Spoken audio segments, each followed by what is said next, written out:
Hello, and welcome to show number 2323 of Eyes on Success, a weekly program covering a wide variety of topics of interest to people with vision loss. I'm Nancy Goodman Torpey. And I'm Pete Torpey. We got approached from OpenAI about making this launch partnership.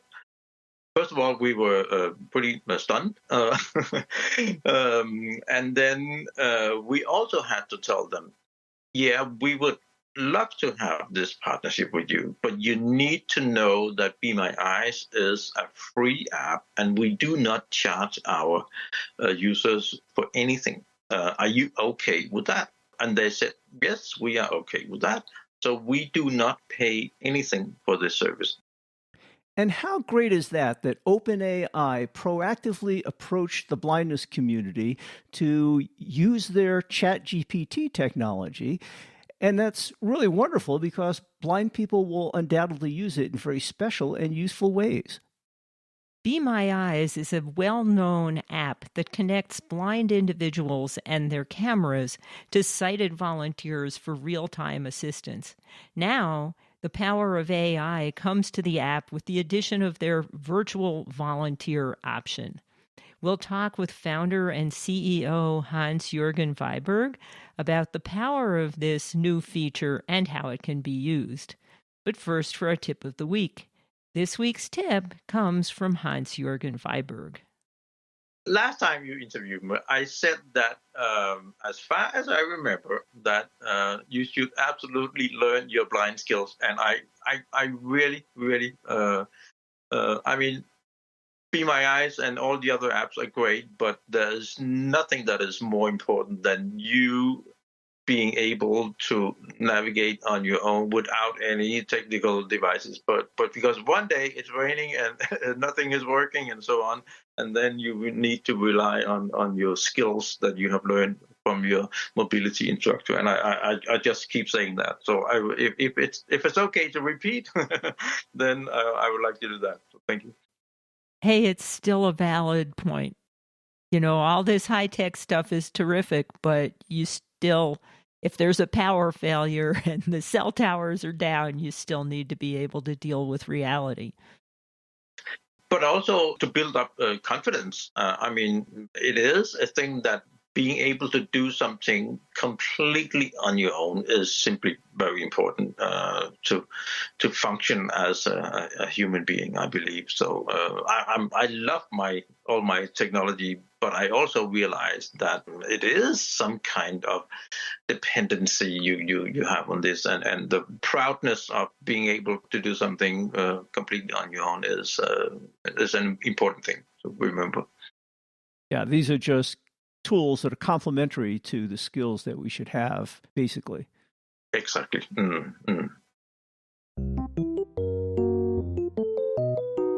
You are listening to Eyes on Success. Success. Let's start by meeting Hans. Today's guest has been on Eyes on Success before, but it's been some time, and today he has some exciting news to share with our listeners. So, Hans, can you tell us who you are and what you do?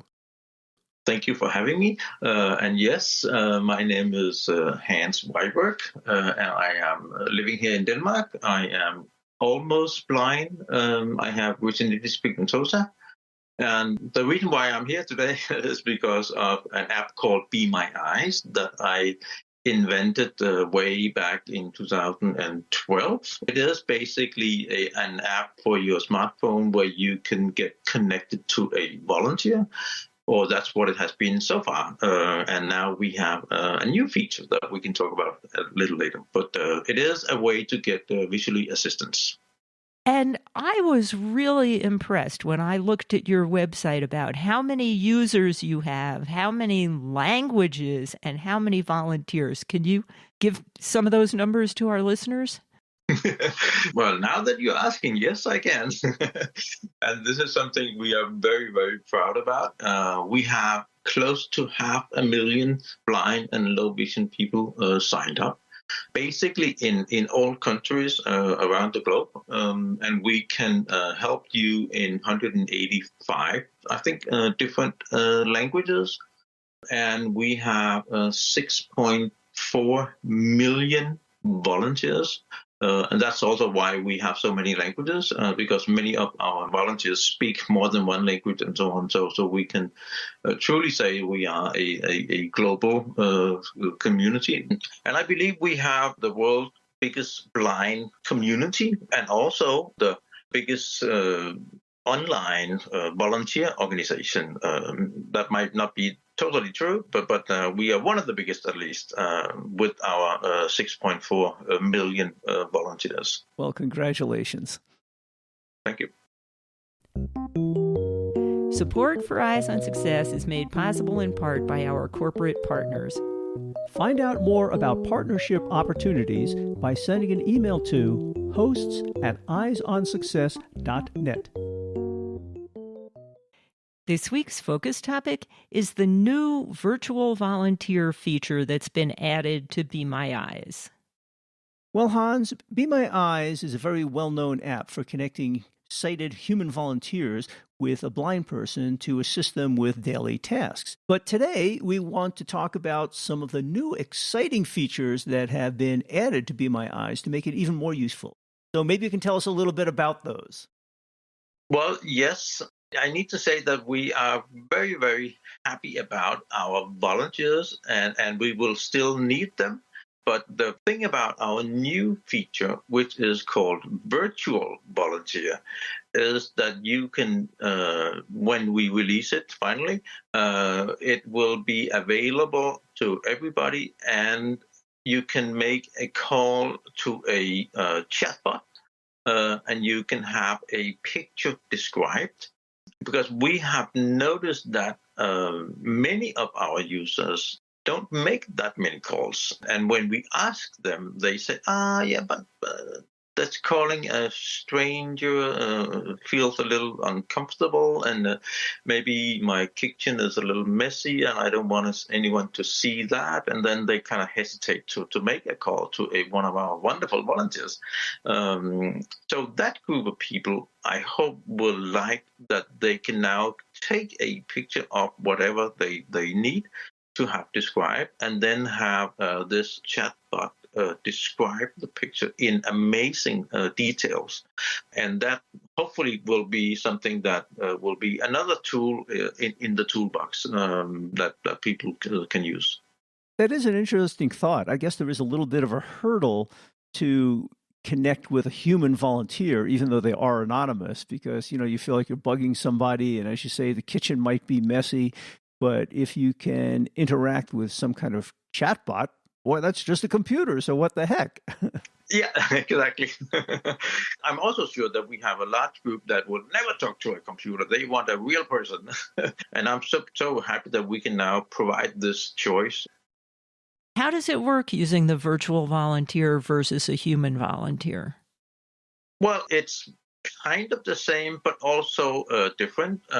You open the app, and then instead of calling a volunteer, you will tap a button that says Virtual Volunteer, and then you will be prompted to take a photo, and then you can ask a question to the photos, so to speak. You can say, what is on this photo? Or you can say, can you describe the specific item that you are interested in that is on the picture? And then there will be a little delay, and then you will get a answer back that the voiceover will read to you. So unlike some other apps which people might be used to using where they'll tell you what's in the picture, in fact, even your iPhone will describe a picture to you, you can actually ask follow-up questions and more detailed questions and say, yeah, I know you saw some cans of food, describe the cans of food to me, and you can really interact with it almost as if it is a person. Yeah, exactly. And you can have the view from your window described to you, and in some, I believe, amazing details that we have not seen before from anyone. And that is really the new thing, is that the details are so fine, you can say. It is like you're getting a response from a human person. So you've been playing with the beta version lately, right, Pete? I have, and it works pretty well. The one new feature that I was particularly excited about that was just recently introduced in the beta was the ability to share pictures from other applications. And sometimes when I was using the take a picture function within the app itself, as a blind person, you're not completely sure where you're pointing the camera, if you pointed it the right direction. And if the chatbot wasn't happy with how I took the picture and couldn't tell enough information, it would say, can you take it from a different angle? Yeah. Right. Well, I thought that was quite nice, just like a human would do, right? Point the camera this way. But with this new feature of being able to share it from other applications, what I've learned to do now is to use the iPhone's camera viewfinder, and the viewfinder can help you settle on what's in the picture and tilting it properly. I would take the picture in the camera app, share it with Be My Eyes, and it gave it a much better indication of what I really wanted to look at. That's really great feedback, and this is some of the things that we hope we can build into the function, because it is difficult to take a good picture when you're blind, and it takes some practice and so on. So if we can guide you a little bit, that would be some of the things that we are looking into. Absolutely. The other thing that's nice about the app, and I guess you've been sensitive to this from the beginning because you are developing the app for visually impaired people, is it's a nice, clean, simple interface. I run into some apps where there are so many buttons and widgets and this and that, and it's just hard to find what you want. You have the minimal number of buttons just to get the task done, to get you into the part of the app that you really want to be using, and it really makes it user-friendly. You've done a great job at that. Yeah, thank you. And that has also, it was kind of funny in the way in the beginning. We got this sum of money and we looked at, okay, what can we do with those money? And we had all kinds of ideas what the app should do. And then we looked at the money and said, maybe we should start with something simple. And then we kind of got into that thinking and said, how simple can we make it? And we basically got it down to one button in the beginning where you could just call a volunteer. And we were kind of surprised and very happy about that. But then, of course, and we will be talking about that a little later, we have added this specialized help function as well. When you first came out with the Be My Eyes app, it was basically just call a sighted volunteer, and you were basically interacting on the camera and the phone to have them see what you couldn't see and give you some advice. But there are some great new connections with tech companies and other services that you've included slowly over the years. Can you talk about some of that and who you've included? Yes, our very first customer was Microsoft, which is in itself pretty amazing to have Microsoft as your first customer. And we have added Google and Spotify and LinkedIn, Procter & Gamble, and a number of other companies and organizations that you can call. With the big tech companies, you can Google their number and you can call them, their support desk. But when you are using Be My Eyes, then we know it is one of our blind users. So we can make sure that it is the exact right agents who are picking up the calls. So this is a great benefit for Microsoft and the other companies because they know that they have the right people to handle these calls. But also the other agents doesn't get calls from blind people that they don't know how to handle. So this is really a win-win. And as a blind user, you also get way better service when you're talking to someone who has had hundreds or maybe thousands of calls before. And I've availed myself of those services myself. In the Be My Eyes app, you go to the Microsoft part of that and you click on it and you're immediately connected to the Microsoft Disability Answer Desk. They also get the video part, so you can actually show what you're talking about. And that's also a huge difference from when you just make a phone call to them. Now, and recently going through the app, I noticed that there were other parts of the app which I hadn't really been familiar with. I hadn't looked at before, but you have like a tab for community and learning. And if you look in the community, you have links to a number of blogs and podcasts. that are geared towards the blind. Can you give us a quick overview of that? Well, we try to stay relevant, and we also try to be informative. And one of the things that people like a lot is our community stories, where we have a short 1, 2, 3 minutes of people telling about their experience using a boat as a blind user, but also our volunteers tell stories about why they signed up, and some of them what they have been helping with, and so on. So that's very nice. Also, if you are new to this service, you can get kind of inspired, or what can I actually use it for? And we also have our blog post where we talk about new partnerships and this new feature that we are rolling out, and some more general information. And then it is paused at the moment, but we also have actually 3 different podcasts, all kind of different blind-related subjects. And then I guess you also have some tutorials on how to use it in your learning section. And maybe most important, ideas for what kind of calls you can do, and so on. So people get inspired and think, oh, yeah, I can also use it for that, because that other people has been doing that. I think that's maybe the most important thing about this. And tell us a little bit about who can use this service and who can become a volunteer, how that all works. Basically, anyone can download the app. We do ask if you are over 17. So we want people to be adult and understand the implications of talking to a stranger. But it is basically anyone, even if you are not blind or low vision. We do have people who are colorblind using it, and we also have a few people who are dyslexic. So that's kind of on that side. And as a volunteer, you need to be 17 as well. We expect you to have a pretty good vision, of course. But other than that, just being an open-minded and friendly person, and you can sign up. And as a blind user, you need to be aware that some of these volunteers have never had a call before, and maybe they don't even know anybody who is blind. So sometimes you will need to kind of be direct about, please tell me how to move my phone or something. Help volunteers help you, so to speak. So most of our listeners would be the blind user in this interaction, but in case they're interested, can you describe what the experience is like from the perspective of the sighted volunteer? When you, as a blind person, you need help, you will open the app and you will press the Call a Volunteer button.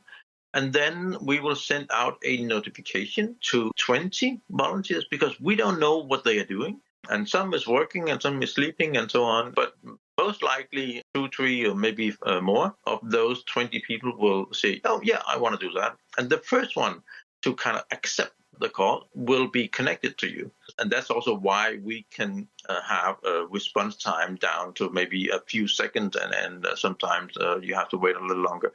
But it will be pretty fast. And then as a volunteer, you will simply look at your phone, and when the connection is established, then the camera feed will start. We always use the camera that are facing away from the blind person. And then you will be looking at something, and then you will say, oh, my name is Nancy, how can I help you? And then I'll say, oh, my name is Hans, and I need you to look at this over here. And then you can say, oh, please move the phone a little to the right or a little closer, or something like that. So it's a super simple way to have this interaction. Yeah. Now, this app and this service is free to, as you say, anyone, particularly the visually impaired. How is this all funded? It must cost a lot of money to run the servers, particularly with your new chat bot functions. That's a service that you have to pay for, I presume. How's this all funded? When we got approached from OpenAI about making this launch partnership, first of all, we were pretty stunned. And then we also had to tell them, yeah, we would love to have this partnership with you, but you need to know that Be My Eyes is a free app, and we do not charge our users for anything. Are you okay with that? And they said, yes, we are okay with that. So we do not pay anything for this service. That might change in the future, but as it is right now, it is free for Be My Eyes. It will always be free for our users.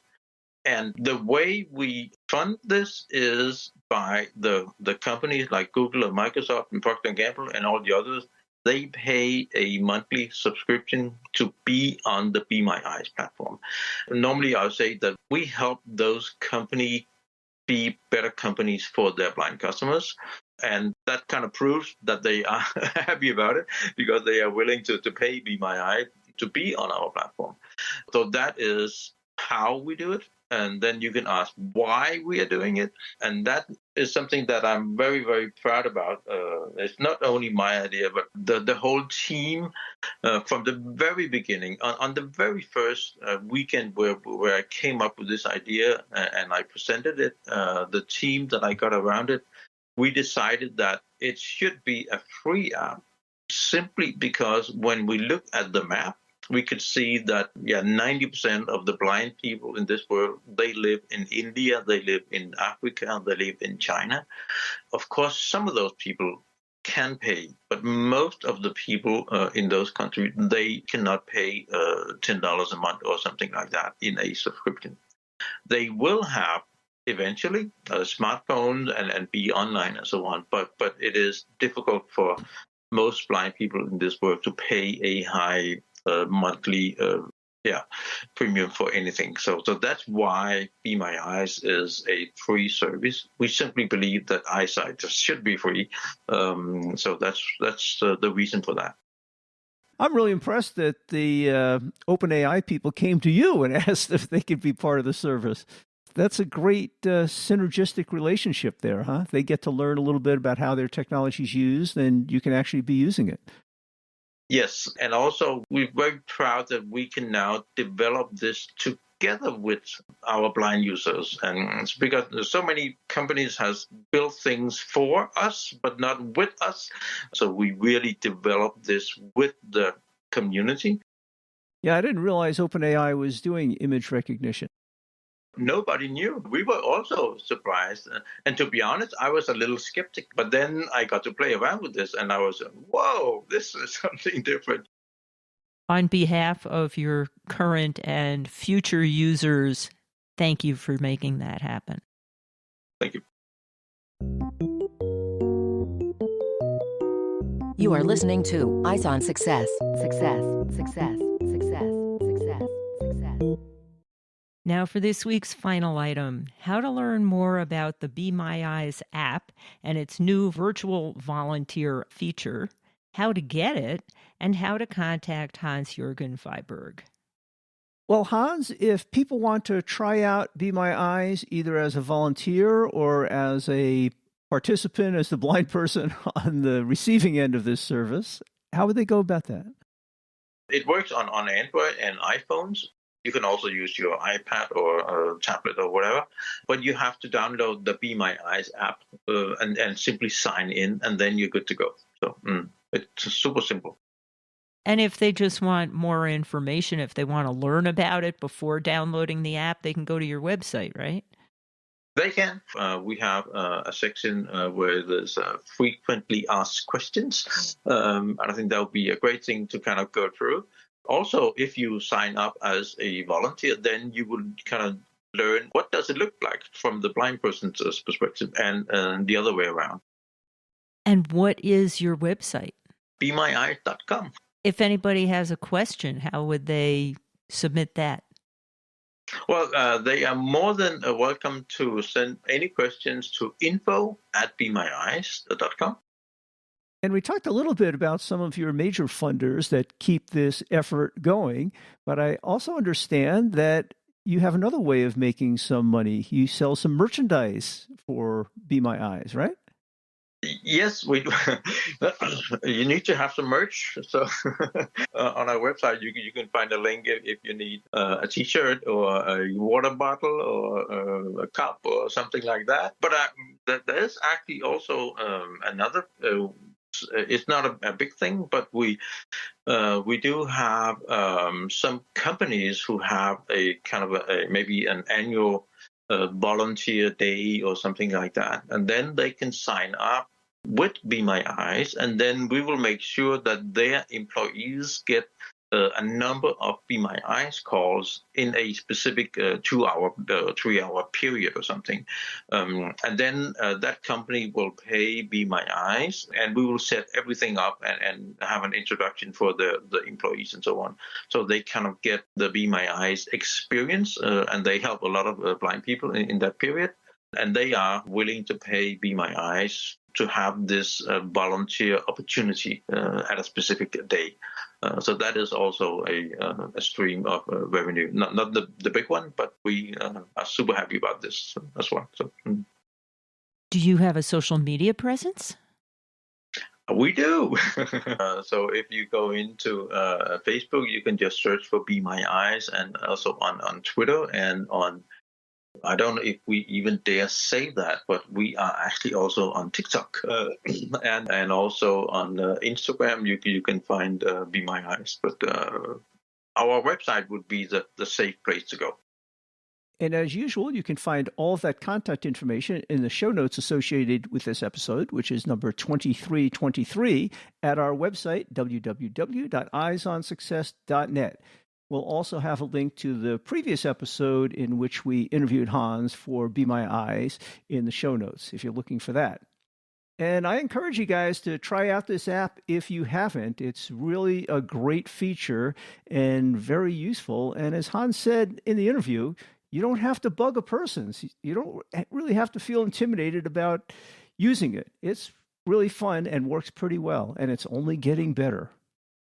I'd like to add a point of possible interest here. Some of our listeners have asked us how the show numbering works, and so we figured maybe other people would be interested as well. So this was show number 2323. The first 2 digits indicate the calendar year, so it's 2023. And the second 2 digits indicate the show number for that year. So this is the 23rd episode of calendar year 2023. And next week will be show number 2324, etc. So now you know how the show numbers work. We haven't actually done over 2,000 shows, but we have done over 600 shows, so check out our archives. That's it for today's show. Next week on Eyes on Success, we'll be talking about woodworking by touch. Dave Carlson was introduced to woodworking as a youth, watching and helping his dad in the shop. However, it wasn't until he lost his sight to retinitis pigmentosa in his 40s and was inspired to make a toy box for his new grandson that he took on this hobby in earnest. We'll talk with Dave about his experiences as a blind woodworker and how it's possible to do it very successfully and safely. And although I'm not brave enough to do it myself, apparently Dave is, and he does it quite well. So if you want to learn how he does it, tune in for next week's episode. You've been listening to Eyes on Success, hosted and produced by Nancy Goodman Torpey and Peter Torpey. You can access the full archive of previous shows, subscribe to the podcast, and much more by going to our website, www.eyesonsuccess.net. If you have questions about anything you've heard on the show or have suggestions for future shows, send an email to hosts@eyesonsuccess.net. Thank you for listening and have a nice day.